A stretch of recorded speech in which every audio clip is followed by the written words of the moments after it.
making moves, and it is only the second day of the transfer window. Let's go and speak about a certain Sandro Tonali, because Fabrizio Romano says after Jan-Paul Van Hecke, Sandro Tonali is next. And SZY also says that Spurs have agreed personal terms with Sandro Tonali on a long-term contract. So once again, it's all about Newcastle and Tottenham being able to agree a fee. But Tonali has agreed personal terms with Tottenham Hotspur. I can't believe I'm actually saying that, because yesterday morning, 24 hours ago, before this even got to the internet, if you told me Spurs were going to have personal terms agreed with Sandro Tonali, I'd be like, what are you smoking? But mate, apparently this is a reality we're in now. Mate, yesterday, who were we doing the update about? Malik Fofana, and a couple of other like fringe or not this calibre. My God, if we were saying earlier, and you spoke, and everyone, we know we need to move quickly with this. This deal needs to get done quickly before anyone can move in.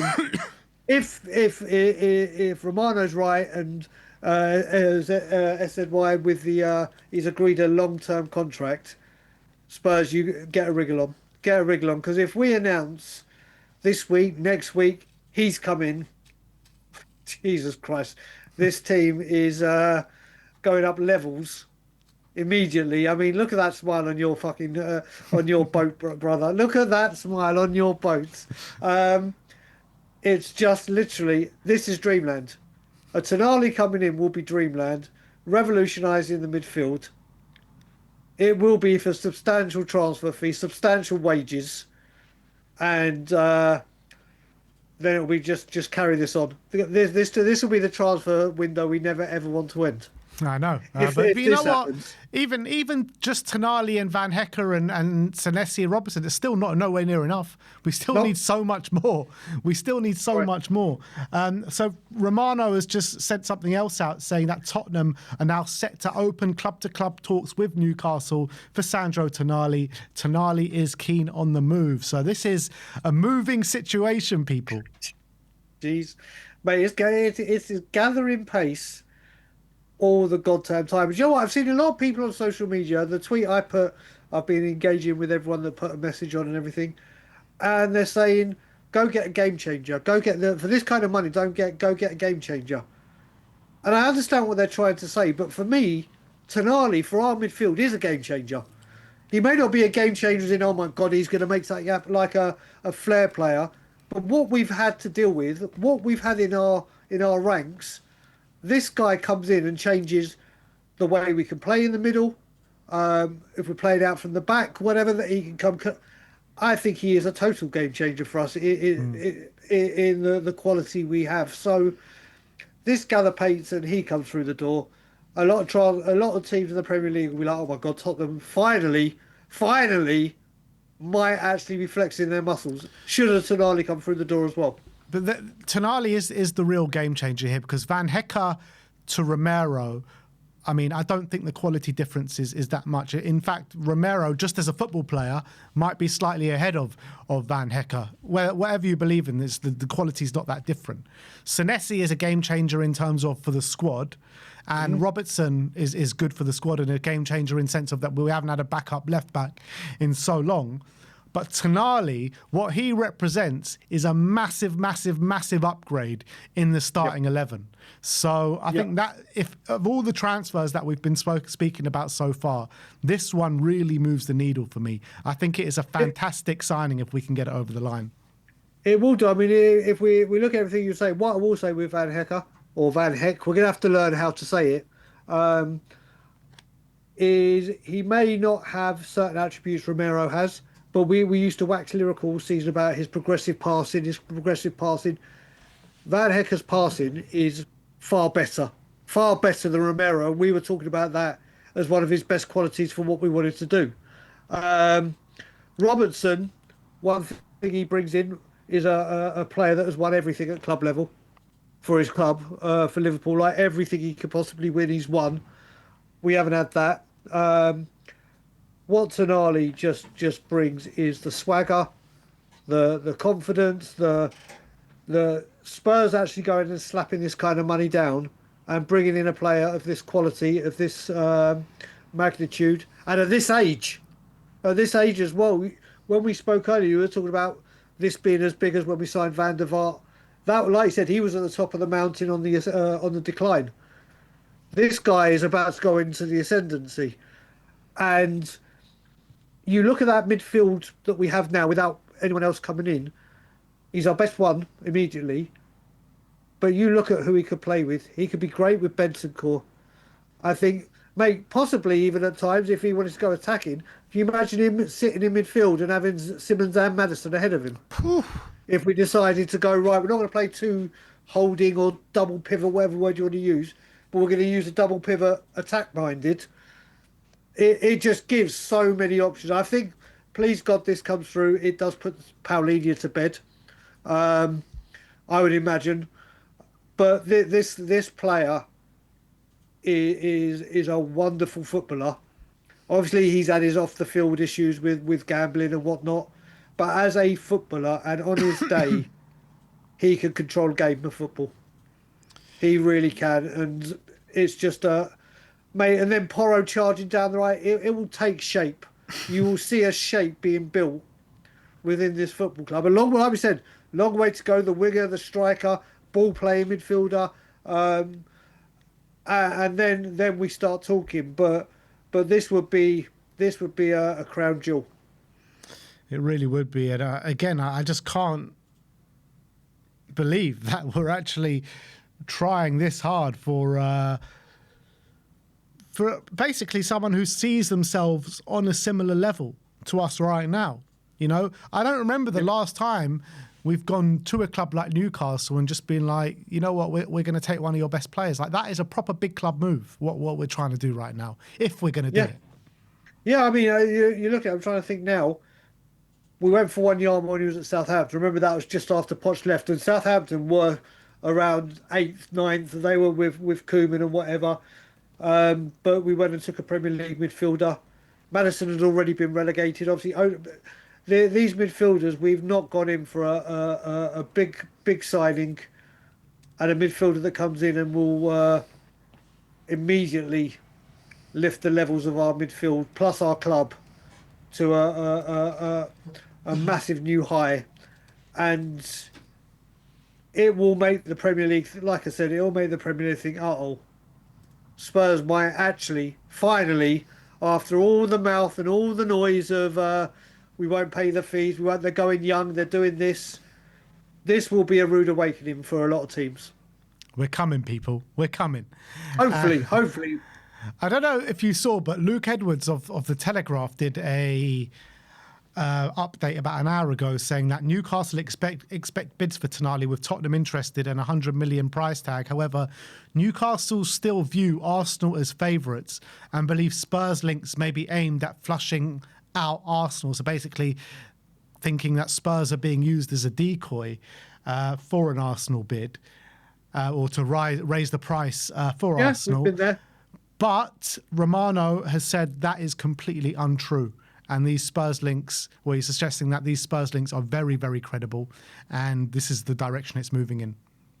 Yeah, well, look, let's be honest. We saw it with Diaz at Liverpool, didn't we? We've seen it with so many teams. Eze, where we literally have been, we need to get a team involved to get the other club interested.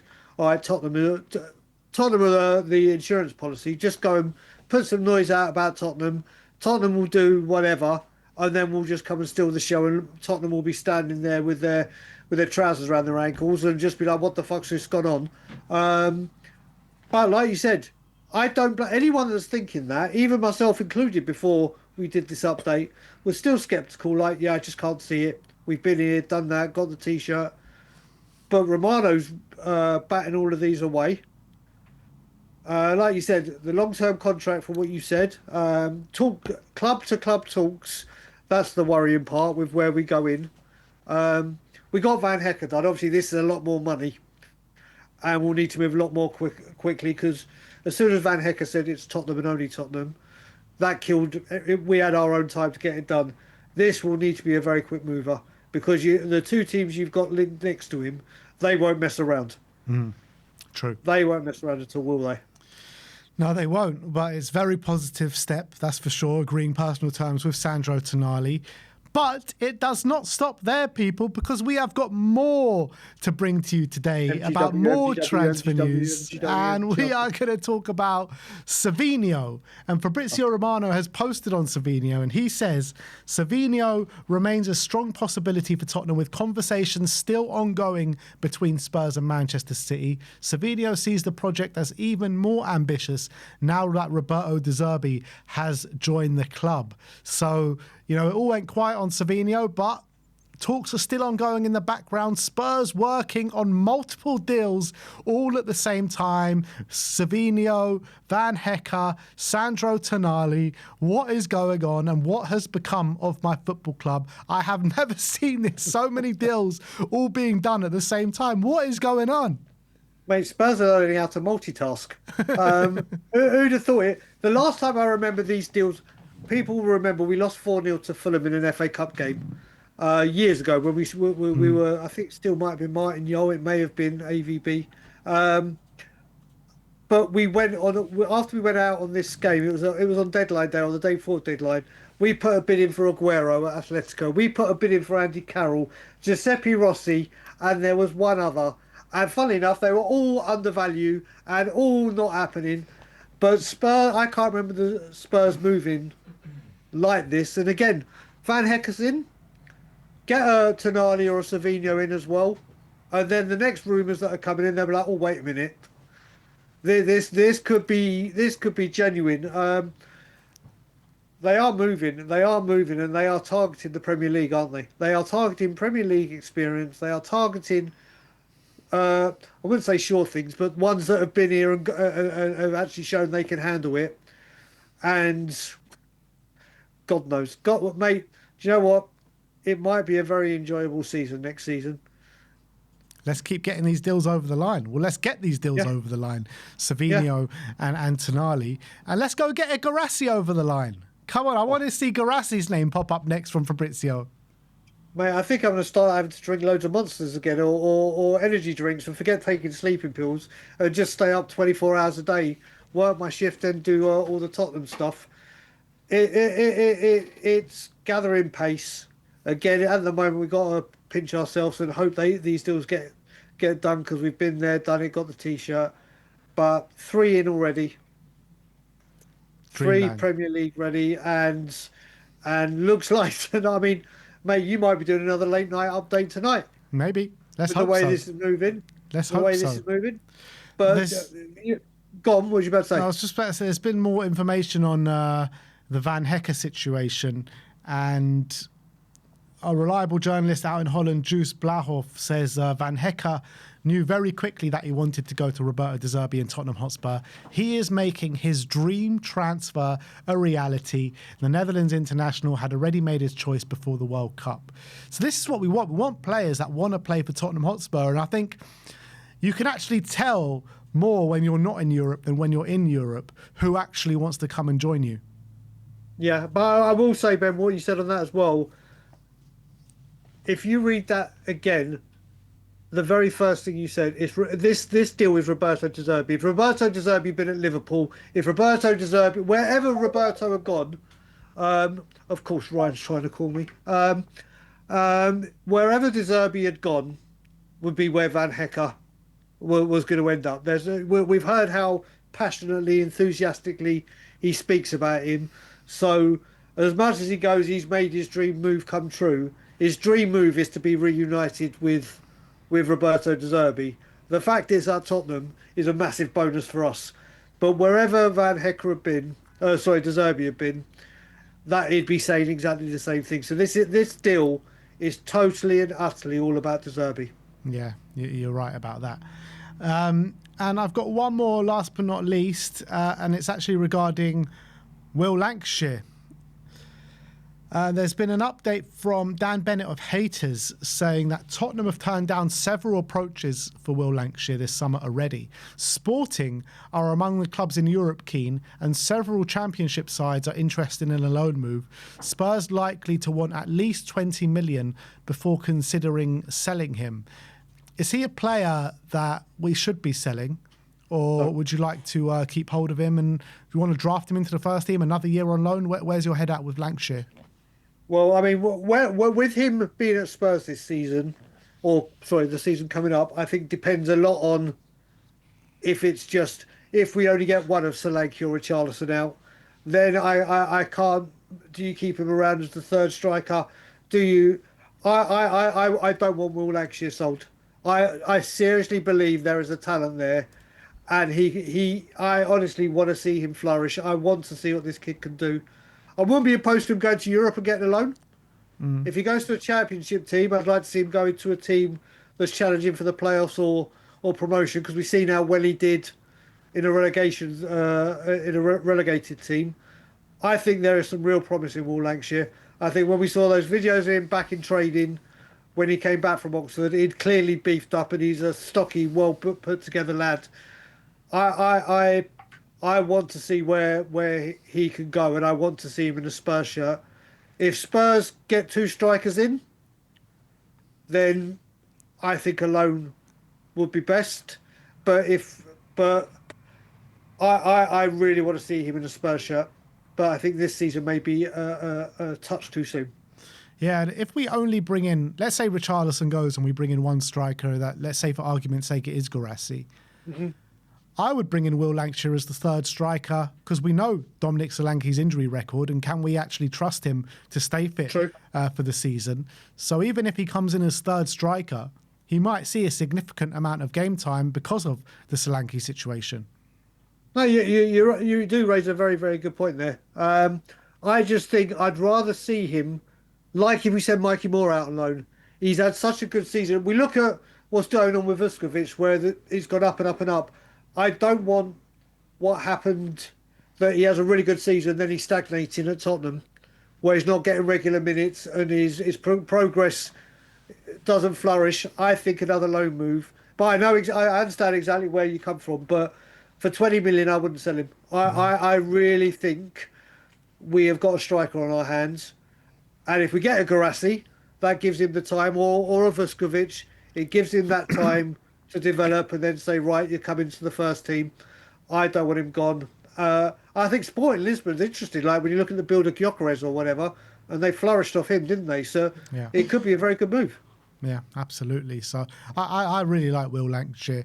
I think he's made for the Premier League. You look at his build, you're looking at his finishing ability. When you look at him play, you know, you even saw it in the Spurs under-21s, but you saw it a bit at Oxford last season. You can see so clearly the inspiration he's taken from Harry Kane in his game. I feel like some of the finishing very much looks Harry Kane-esque. Some of his runs look Harry Kane-esque. I think, look, I'm not sitting here saying he's the next Harry Kane or anything, because I don't think there will be another Harry Kane anytime soon. But you can definitely see the inspiration he's taken from Kane. Yeah, not just that. You look at it, I know we got absolutely pummeled in the game and he actually got sent off, but not many youngsters go to Galatasaray in their own backyard, welcome to hell, and put themselves about like he did at such a young... I can't remember how old he would have been then, 19? 18, 19? When you... Yeah, he would have been 19, yeah. So not saying, oh my God, that means he's going to be great or anything, but not many people go and perform like that or get amongst the goals, obviously sending off. That is one hell of a place, a baptism of fire to go play football in. And like you said, and like I said, I think Will Lankshear will turn out to be a prolific goal scorer, and I pray to God it's in the lily white of Tottenham. Yeah, absolutely. So look, that is your Tottenham update. Loads and loads happening here at Tottenham Hotspur. We'll bring you the news as and when. I'll probably get 5 minutes down the road again, and then some other bomber's going to hit. We get Tonali, here we go. We get Savinho, here we go. But the good thing about it is that Savinho and Tonali both not at the World Cup, so no excuses not to get these deals over the line as soon as possible. We got a couple more